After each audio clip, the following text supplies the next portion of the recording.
People of Earth, this is God speaking. You all fucked up. I think this time I'm gonna send down my only daughter. I mean, seriously, guys, what the hell are you doing to this place? You're in a downward spiral. You need some help. The help's not gonna come from me. It's gonna come from within you. But that is me, so it's all good. It's not really God. That's just you doing a terrible voice, holding your phone to a computer. You're not fooling anybody. God doesn't even exist. Every reasonable and rational, intelligent person knows that we've evolved beyond those ridiculous superstitions. Well, first of all, Mr. Big Mouth Fuck, if you're gonna wear the same shirt as me, at least fix your collar. I mean, come on. And can you please make it so that your snaps go through the first time and it doesn't continuously loop? It's really fucking annoying to have to press the button every time when you're watching the Snapchat, bud. So why don't you fix that for us, please, and learn how to use Snapchat? Hey, sorry. God did it first. I guess he's not so perfect after all. Alright, I've had it with your nonsense. Let's get into the philosophy. The real good philosophy. Does God exist? Well, what does it mean to say God exists or God doesn't exist? Like, what the fuck is God? What God are you talking about? Like, that's not... There's all different kinds of ideas going on here on what that means, so we need to clarify what the fuck we're talking about here, okay? Son, everything you need to know about God is located in the Holy Bible. God is the supreme being who is the creator of the entire universe. Listen, old man Flanders. The universe doesn't need a creator.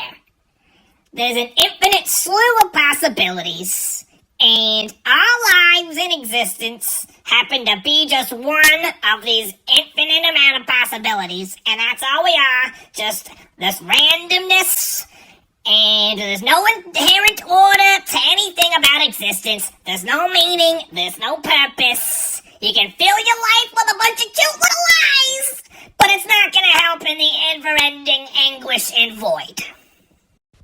Alright, I didn't come here to listen to you two fools argue all night. So, let's just start from scratch and forget everything we know. We're gonna take no presumptions here, which means we're not gonna assume anything about what it means for there to be God or whatever the fuck you wanna bring into this. Any kind of science, that's a presumption that you're making from that initial point where we're starting from scratch, okay? So, let's start. Isn't this just what 17th century French philosopher René Descartes did? Where he surmised the cogito ergo sum, I think, therefore I am? Ah, so you do know some philosophy. But yeah, that was what Descartes did, kind of, but it was my own twist.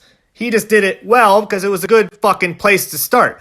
You know, you want to doubt everything you possibly can. You want to release your entire set of belief systems. You want to get rid of everything that you think you know and continuously philosophize on what's going on.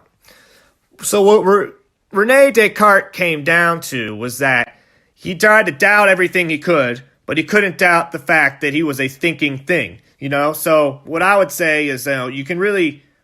It comes down to the basic consciousness. You can't really escape your own consciousness because by perceiving something else or by feeling, thinking, whatever, feeling something else, being conscious of having that consciousness, you're always there. You know what I'm saying?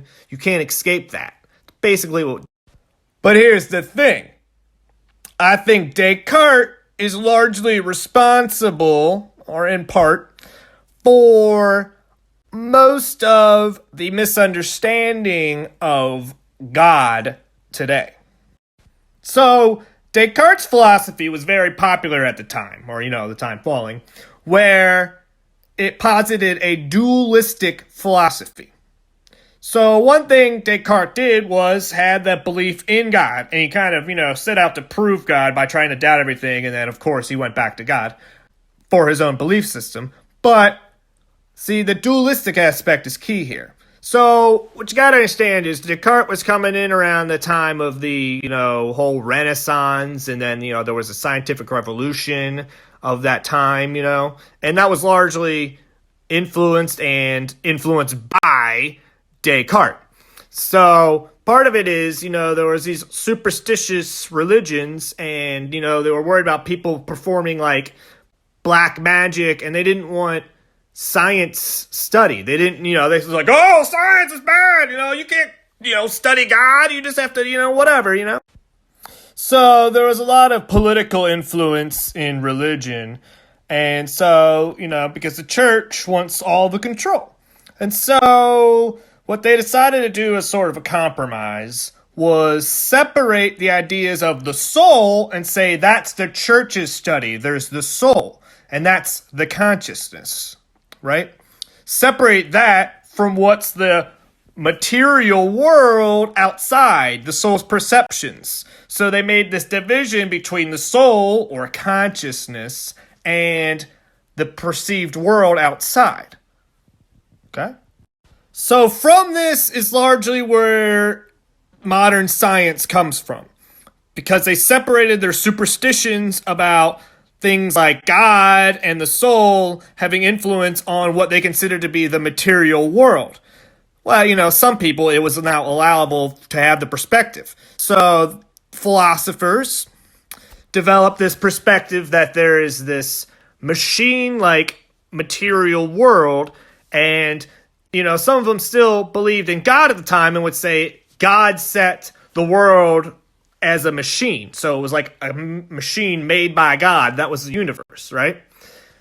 And so then modern science now holds the idea of the machine-like universe to most largely extent, the mainstream view, and kind of ditched the idea of the soul and said, no, the consciousness is just a manifestation of the machine-like universe. So basically here, you could say that Descartes' perspective was that the universe works like a machine set in motion by God, and that the soul is something separate from the machine, and it's interacts with the machine somehow. Descartes didn't know how the fundamentally separate soul from the material world interacted, but he said, it's just, figure that out later. So now the scientific view says basically that the universe is like the machine-like world, kept that approach, but says that there is no separate soul and there's no need for the God to set the machine in motion. That was just a product of some infinite universe that's non-godlike. And there's no soul outside, it's just a product of the machine-like universe. But here's the thing. As our science has progressed, we've realized that things are much more complicated than we were first imagining in terms of what we thought was this machine. So they originally had this idea of billiard ball mechanics. And that's the idea that action, any kind of movement in the universe of an object of mass, only results in movement. Things only move when acted upon by another object of mass, so it's like two billiard balls hitting each other. And they only had this idea of kind of solid matter. Yeah, kind of gas, liquids, but it was still, that's what they called it, billiard ball mechanics. It's like two billiard balls colliding, And if you think about it, they were thinking like, there's this fundamental, smallest little particle bit that makes up everything. It's this little tiny physical thing that's going to be there. So they used to have this idea that there can't be action at a distance. And the idea is things don't just move on their own. There has to be a force acted upon them, and that force can't come from outside. Like, it's got to fucking physically hit it. You can't just, have some sort of, wave-like signals from, that you just can't see interact with a thing. That would be preposterous.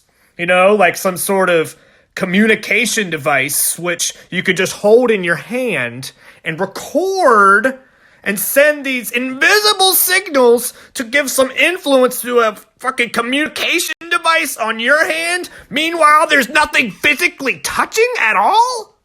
Impossible. And then you get into the quantum mechanics, and you find that, when you really look for the tiny littlest bit of smallest thing, you can't really find something, that you can just see and touch. It's like just a force in a field, It's not really anything tangible, like anything solid little, it's not like a little particle at all. It's, just this force, but it's, I don't know what the fuck it is really. But it's not just a physical little material structure that's making everything else up that appears to be physical material structures. And how the fuck could what is supposedly physical structure, which is inherently non-conscious and non-living, somehow arrange itself to create and sustain life and consciousness? There's something known as the hard problem of consciousness, which is how the fuck is basically what I just said. How fucking physical matter becomes conscious. Like, you can just say all you want, like, oh, it's because of the complexity in the brain synapses and, like, neural networks and shit. But, like, how does it actually become the physical matter? How does it become conscious? You could say it's for the evolution of life, but, like, what's the thing? And really, that's also known as, like, the mind-body problem, which came from Descartes, is how is the mind interacting with the body? Like, what's going on there, That's like, he's saying, like, he doesn't know how the soul interacts with this machine-like universe. And here's the thing, and that's what I've been saying this whole time, is that it's not a machine-like universe working through those simple mechanics, where there's not this, where the scientists and philosophers have the idea of reductionism, that you could reduce everything down to the smallest components, and that would give you the explanation for all matter, and that, like, there's no over and above composition, that, things are just the sum of their parts. Not the idea that things are greater than the sum of their parts. So things are just basically reduced down to their basic components, and that's all they are. There's nothing. And really, Nassim Haramein proved that every little system, organisms, planets, stars, galaxies, has a black hole at the center through which all matter, time, space come to a point which is beyond time and space, and that allows for the organization and the sophistication of these systems to sustain themselves. And that is a pivotal part to the idea of the non-separation between mind and body, because there has to be this consciousness beyond space and time for this organization to occur. How else would it know what to do? There's a fundamental awareness, and every system has their own level of awareness. We, as humans, have our own level of awareness based on the way we perceive. Well, I'm getting off track from what I really wanted to talk about here, because I wanted to relate this all back to God. And it all does, of course. And what I was talking about there, has to do with the idea that consciousness really exists in our body, outside of our body, and our body works more like an antenna to receive the consciousness, which fundamentally exists out in the field. But that's all of this runs together, but to really explain that, I need more detail about that. So don't worry about that right now. Let's get back to the idea I was talking about of saying that there was this separation between the soul or consciousness and this material universe arisen from the Descartes, and So what the fuck's going on with that? And now in science, we just got rid of that and said consciousness is just a product of the brain. But does that really make any sense either? No. So the point is, there is not this separation between consciousness as something fundamentally different from what we perceive as this material universe. But there is consciousness. And so what we have to break away from is the idea that this material universe is just this machine-like progression, like some linear states progressing through some linear time. Because that notion is ridiculous, and we need to get rid of that and understand this more living nature to the universe itself. So it's much more malleable in the respect that it's not just this machine working through. The universe itself is this living entity with this consciousness at all levels within itself. And that's much more like what the ancient spiritual teachings were about before the religions corrupted them for not so good. So that's the thing.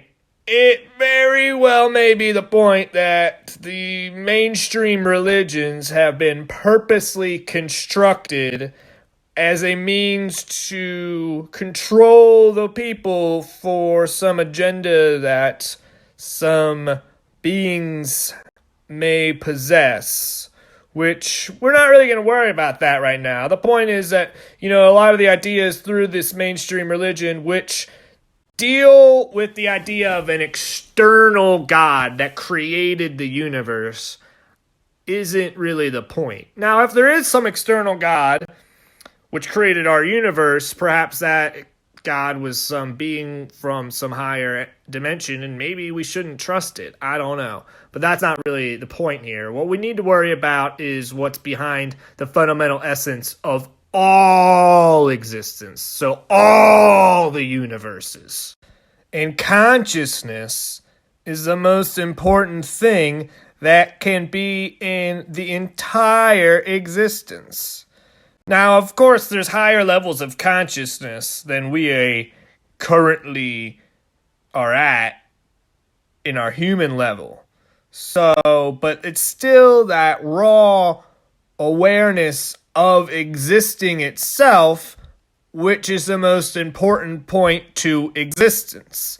And all awarenesses of existence tie into the one fundamental awareness of existence itself, perceiving itself, having any sort of experience at all. It's all the fundamental nature of all existence. That is the thing that supersedes all the universes, is the very construct of existence itself and consciousness perceiving itself.